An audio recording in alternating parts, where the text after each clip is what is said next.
Já, komið sæl, í þessu skjávarpi langar mig til að fara yfir ferli við að gera efnisgrind sem er löngu sannað að getur hjálpa manni mjög mikið við skriftexta, sérstaklega lengri texta eins og ritgerða, að hafa skipulagt textan sinn vel í upphafi, sett hann fram í lið fyrir lið í efnisgrindinni og eiga þannig heildaryfirlit hvert textinn stefnir og hvað hann á að vera, hvað er tekið fyrir í hverri röð. Svo ég vona að þessar nokkur glærur og nokkur sýnidæmi munu koma að gagni við að átta sig á mikilvægi þess að skipuleggja textan sinn vel áður en haldið af stað við skrifin. Við skulum þá fyrst hérna líta á nokkur grunnskref í sambandi við gerð efnisgrindarinnar. Í fyrsta lagi þarf maður að afmarka viðfangsefnið. Það er þetta mjög mismunandi eftir fyrirmælum verkefna, hvort að fyrirmælin eru mjög nákvæm og afmarka í raun viðfangsefnið algjörlega fyrir mann, eða hvort að það er í höndum nemandans, eða höfundarins, að textanum að afmarka viðfangsefnið. Þess vegna er þetta skref afskaplega mikilvægt og þarf grunnvinnu sem þá til þess fínt að gera ekki beint í neinni grind, heldur frekar bara að rissa hjá sér á blað, punkta hjá sér hugmyndir og teikna smá saman upp áður en við förum að setja hluti beinlínis inn í sjálfa efnisgrindina. Það er líka mjög sniðugt að setja jafnvel fram nokkrar spurningar eða fullyrðingar efnið sem ætlar að taka til umfjöllunar. Það getur hjálpa manni við að til dæmis sjá nokkrar ólíkar hliðar á efninu, komast að því hvað þarf virkilega að skoða, hvaða nálgun þarf að nota og þannig líka byrja þá að vinna með að raða þessum atriðum í rökrétta röð. Hvað passar best að kynna fyrst, hvað tekur svo við, þannig koll að kolli. Þá fer maður smá saman að nálgast vinnuna við sjálfa efnisgrindina þegar maður líka síðan getur farið að búa til sem við köllum lykilorð fyrir hverja og eina efnisgrein í textanum. Það er ágætt til dæmis að miða við það að þessar spurningar eða fullyrðingar að þær fái hver og ein sína efnisgrein í meginmáli textans og þá viljum við finna lykilorð þessarar efnisgreinar eins og grunninn sem á að ganga út frá hvað er þessi efnisgrein. Og svo síðasti grunnpunkturinn er að afla sér heimilda sem munust þá styðja við málmanns. Þá er það auðvitað líka mjög mismunandi eftir verkefnum. Sum verkefni eru með nákvæman lista yfir heimildir sem á að nota eða sem má nota í verkefninu.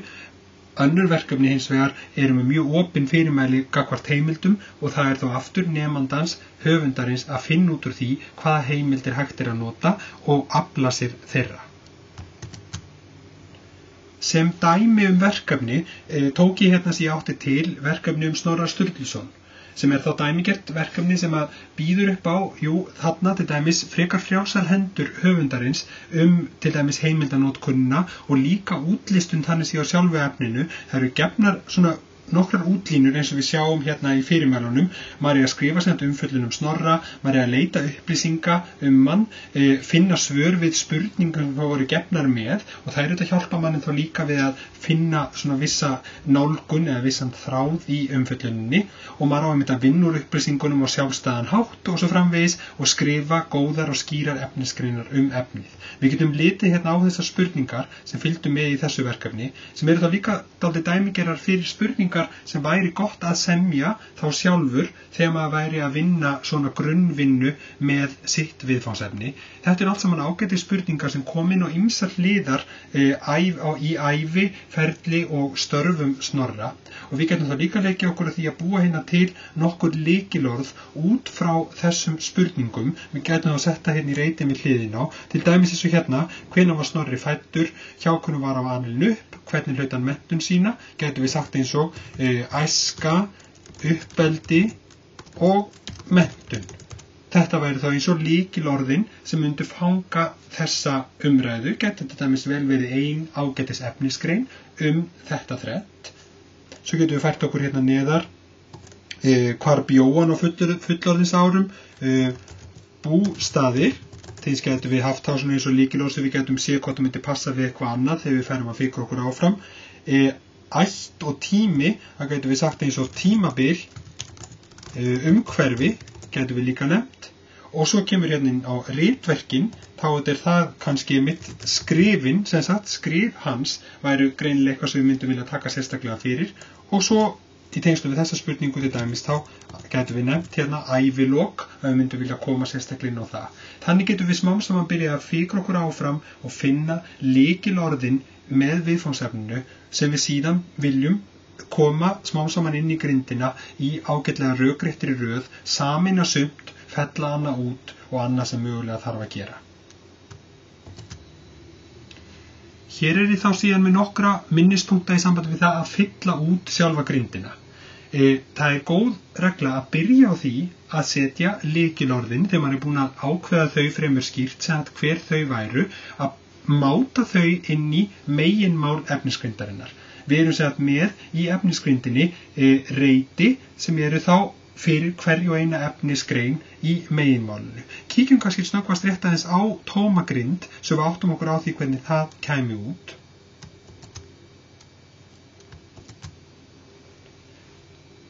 Hér höfum við dæmi tóma efnisgrind sem ekkert búið að fylla inn í, sem sýnir þá með allar þessi grunnform sem við notum síðan. Það að segja plássið fyrir innganginn, minnispunktum hann hér, fyrir efnisstýringuna hér neðst í innganginum, fyrir eins og ég var rétt að nefna áðan hverja efnisgrein í meginmálinu höfum við hérna sinn reit, svo að hver og eitt reitur táknar þá eins og eina efnisgrein og þá greinaskilin sjást með línunni hérna á milli, og að lokum reit fyrir punkta í sambandi við niðurlagið. Svo í sambandi við heimildanótkunina þá gerum við ráð fyrir vanalega að nota einungis og vísa einungis til heimildana í meginmálinu, láta það vera í inngangi og niðurlagi, svo hérna myndum við þá punkta jafnt og þétt hjá okkur sem þetta hvaða heimildir við ættum okkur að nota.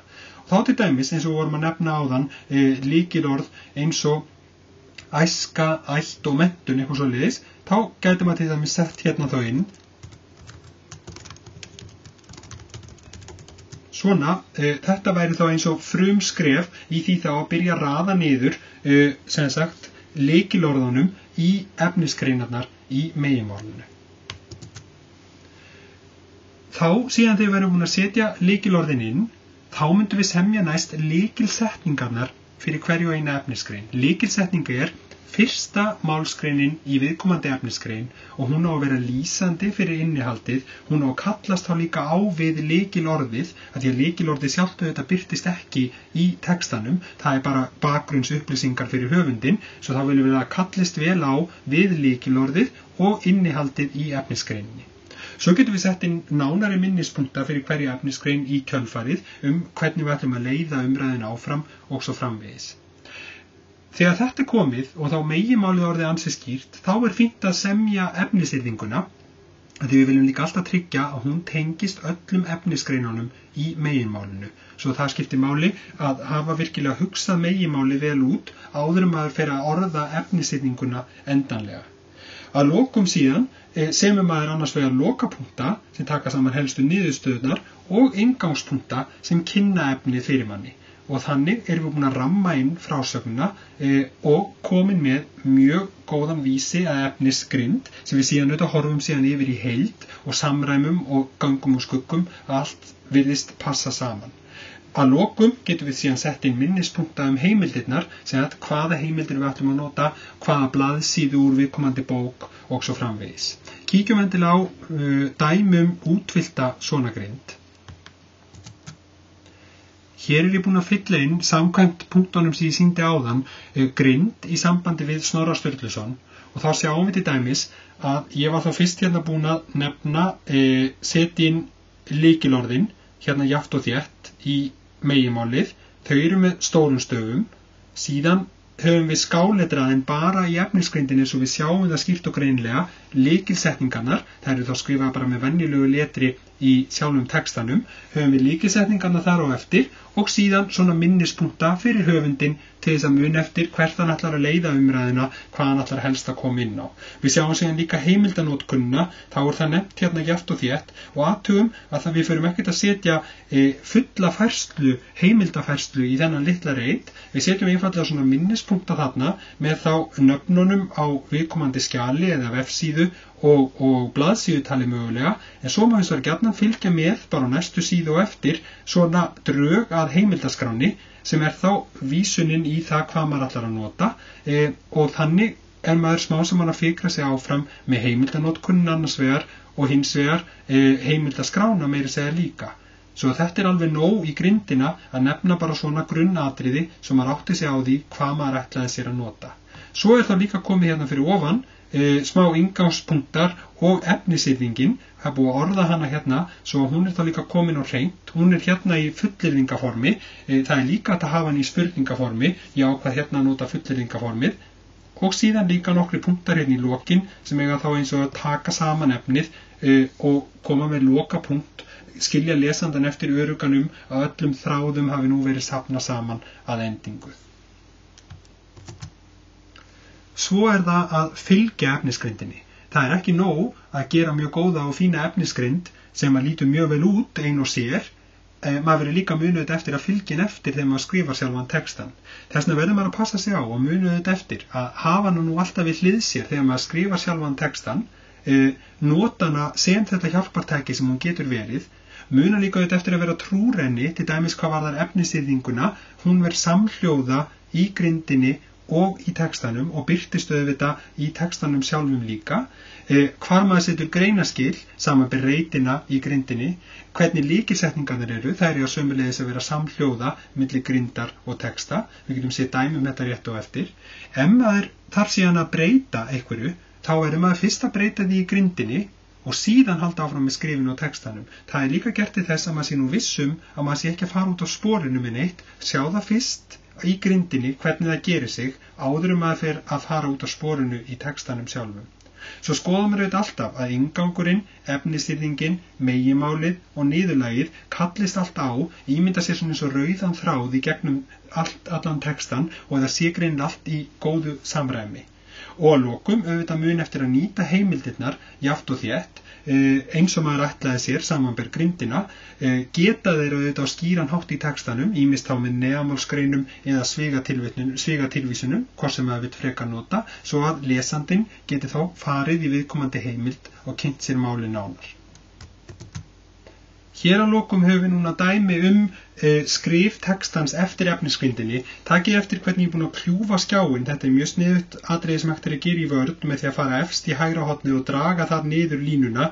Þá getið séð sem að bæði grindina ofar þá í skjalinu og svo verið að skrifa textan í neðri hlutanum. Og hérna sjáum við, getum við séð mjög snögglega dæmi hvernig höfundurinn að fylgja eftir textanum sem hann var búin að ákveða í grindinni. Til dæmis sjáum við hérna lykilsetninguna skáletraða í grindinni en auðvitað ekki skáletraða í textanum en alveg samhljóða. Sömuleiðis líka sjáum við hér að hérna var búið að setja fram þessa efnisyrðingu og hún þá líka hérna alveg orðrétt hérna í lokin og innganginum áður en kemur að fyrstu greinaskilunum með við þessa lengd af texta, svo að það þá líka alveg samhljóða. Svo getum við líka séð hérna þá fyrstu efnisgreinina í meginmálinu, samir þar, lykilsetningin samhljóða eins og var búið að setja fram í grindinni.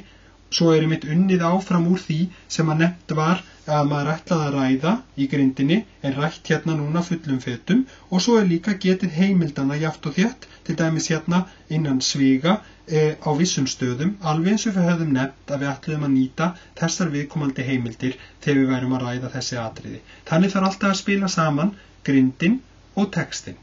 Ég vona þetta hafi komið að gagni og núna átti maður sig betur á gagnsemi efnisgrindarinnar við skrif textans.